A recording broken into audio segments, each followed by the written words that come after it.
నా పేరు శ్రీహరి. శ్రీహరి ఎక్కడ ఉంటారన్నా? సంజయ్ నగర్, అంటే ఎక్కడ?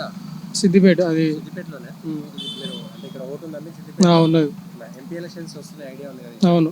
ఎంపీ ఎలక్షన్స్ ఇక్కడ సిద్దిపేటలో ఎట్లుందన్న రాజకీయ ఎంపీ ఎలక్షన్స్ లో ఎవరు గెలిచే అవకాశం ఉన్నాయి అనుకుంటున్నారు? ఈసారి అందరూ రఘునందరావుకి గెలిపిద్దామని చూస్తారు సిద్దిపేటలో.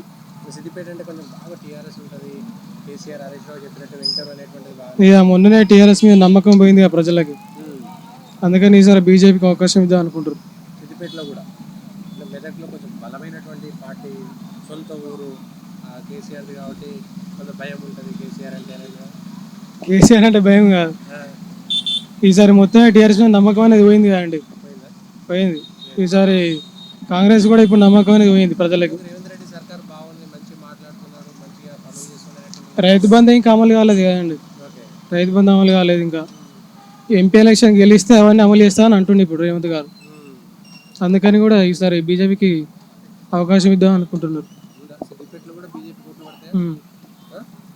పొలిటికల్ బ్యూరో కూడా రఘునందరావు గారికి ఎక్కువ ఛాన్స్ ఉన్నాయని చెప్తున్నారు.